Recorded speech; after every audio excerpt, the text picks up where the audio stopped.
Hasard du calendrier, le Loup Rugby et le Stade Rochelais se retrouvent pour ce dernier match de saison régulière, une semaine après leur sacre européen. Lyon en Challenge Cup, La Rochelle en Champions Cup et cette fois l'enjeu de la qualification autour de ce duel.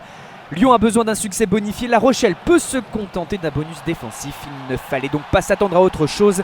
Départ tambour battant d'Egon devant plus de 20 500 personnes présentes au Matmut Stadium de Gerland. Ballon qui est arrivé vers Dylan Cretin.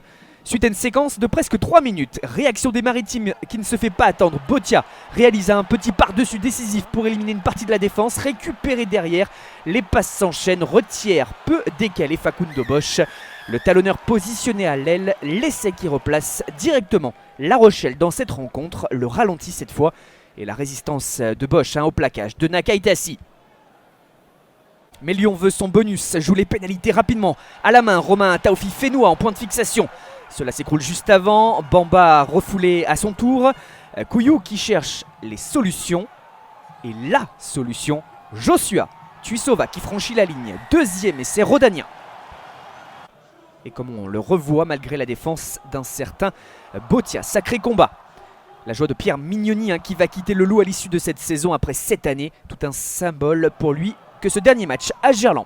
Et qui voit la 40e juste avant la mi-temps. Romain Taofi Fenoua encore déchirer la défense, percuter Dulin, servir après contact. Baptiste Couillou qui s'en va marquer le 3e essai des Lyonnais.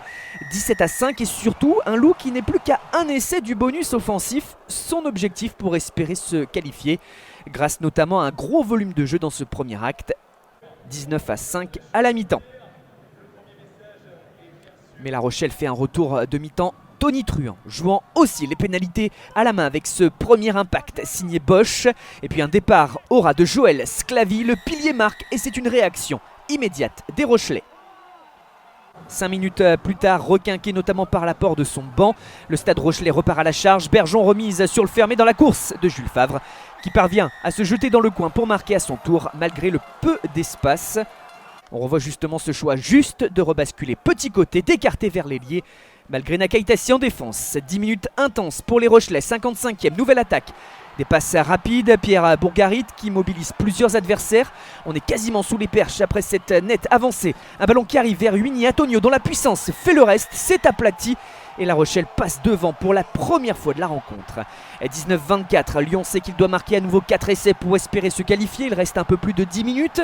Ce ballon porté et une avancée qui permet à Yanis Charcosset d'entretenir l'espoir. Cela fait 4 essais partout dans un match véritablement spectaculaire.